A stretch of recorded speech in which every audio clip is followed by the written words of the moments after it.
Welcome back. Today's class we're going to look at an arrangement of Let It Go.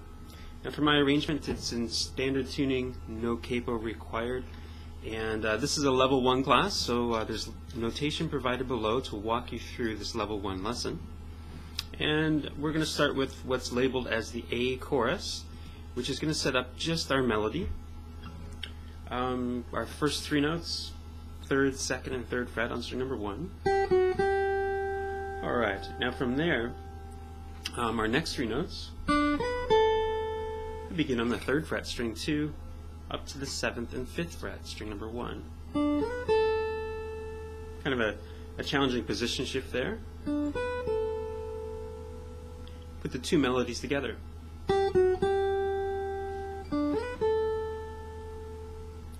Alright, moving into our next measure, and pretty much the conclusion here, we have. Now that melody began with a pull of our 3rd fret to open string. So I played the 3rd fret and then physically just pull my finger off the string. Try not to move your whole hand, just use your finger. And that will sound the open string. More open strings follow. And we get to the 2nd and 3rd fret to finish.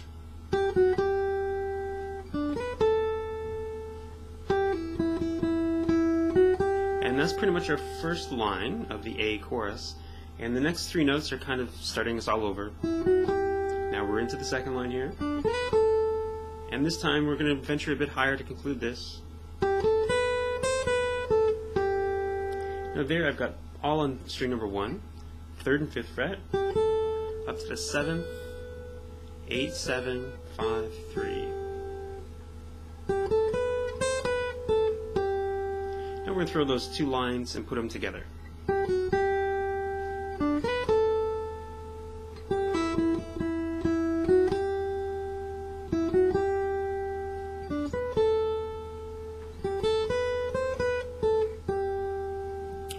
Alright, I'm going to take a moment here.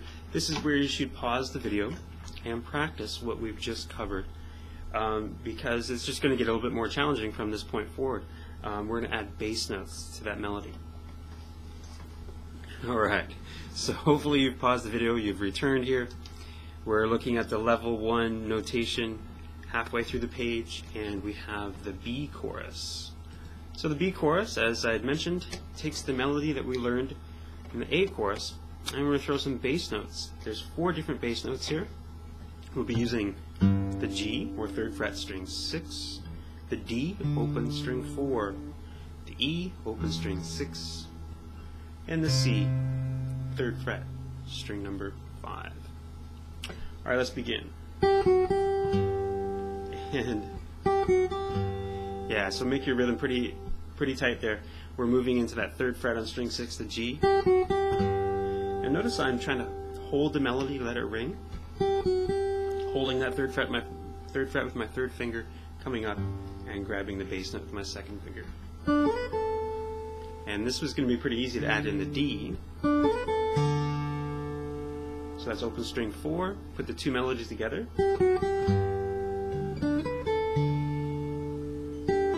Do your pull, and now with all the open strings within the melody, we're going to begin that with string 6 played at the same time. And finally our conclusion of the 2nd and 3rd fret, again in a very similar fashion how we played over the G chord. I'm going to grab that with my 3rd finger on the top, and my 2nd finger grabs the C in the bass.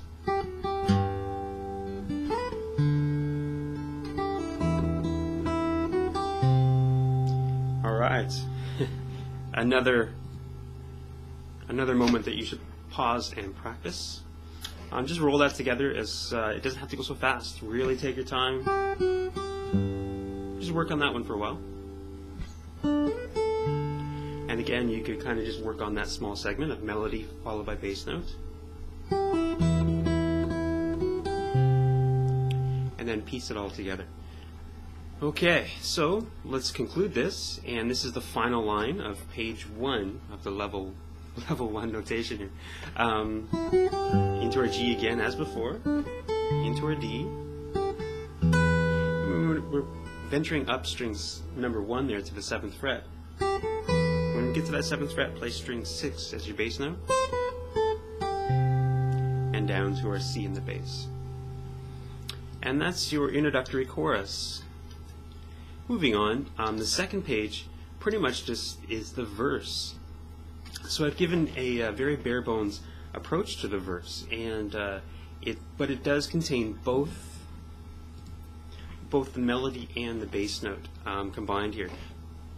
What I did with the chorus the first time through here is I just gave you the melody, you learn that, and then we added the bass note on top. This I'm kind of giving it out to you all at once.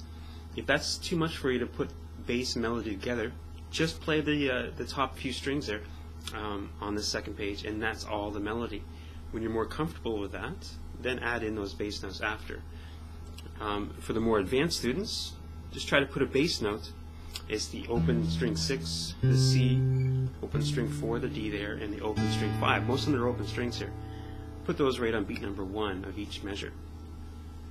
Now I'm going to play just the first line, and I've tried to lay this out for you so that each line is a phrase. So you work on that one line, get it down, move on to the next line, combine the two. Alright, so our first line of the A verse.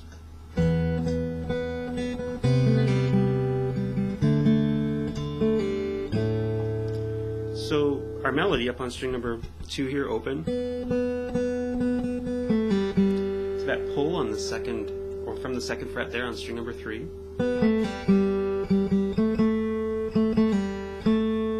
And back to our 2nd fret. So I'm going to go slowly. The first measure is all open strings. Grabbing our C in the bass. Try to hold that C for the duration of the entire measure. Get the D in the bass here. And the A in the bass for your final line. As I mentioned, practice that for a little bit. When you've kind of conquered it, move on to the second line of the verse, and I'm going to play through for that. We got.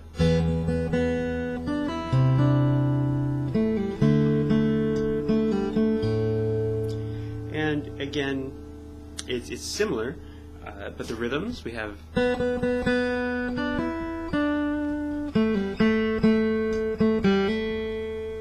And we're throwing the same bass notes underneath that. Maintain your grip on that C. Line number 3.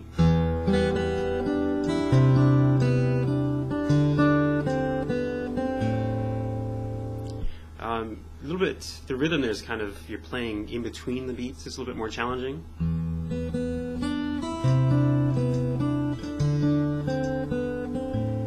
So once we get into measure number 2 of that third line there, all the rhythms are kind of between the beats. And our final line,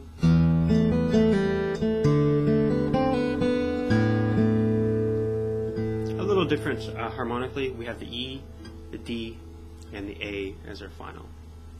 Okay, so I know I sound like a broken record, but pause the video and come back to this later, because I'm going to move on to the second half of this this verse, and it's labeled in the notation as the B verse, and it's quite a bit different, so you may want to practice the A verse a few times.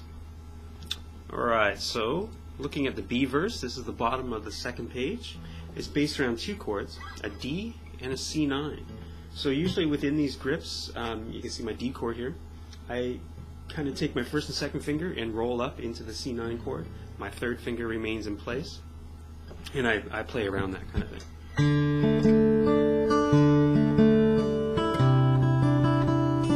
So as you can see, I haven't moved that third finger. To conclude this line, we're going to have to. So that was that first line over those 2 chords. So over that D, we start again, but then the higher note, the open string number 1, into our C9, and into the next page. We're going to conclude this. The D is exactly the same. A little different over that C chord. And then we're into the chorus. Same as before. But it does conclude a little differently this time because we're going to venture higher. So that's the 10th fret. I'm going to grab my pinky. So this is, I can see it within the notation here. If I can find it. I'm the second line from the bottom of the second page here, with a G in the bass. That time I had an E in the bass. 10th, 7th, and 3rd.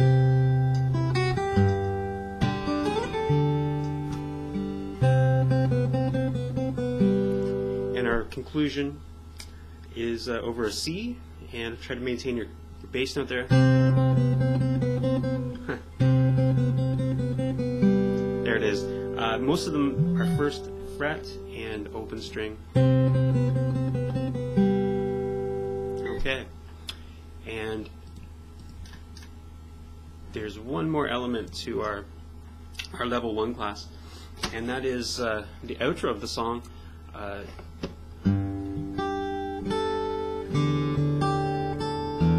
Where she kind of sings the same 2 notes over and over again with the changing bass notes. So this is on our final page, and we have the melody is your 3rd fret to your 5th fret,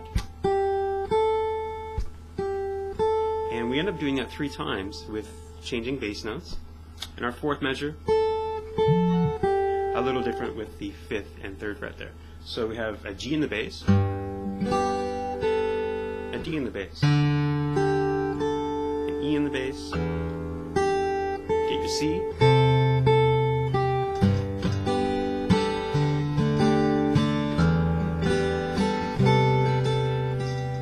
okay, and that is our level 1 class.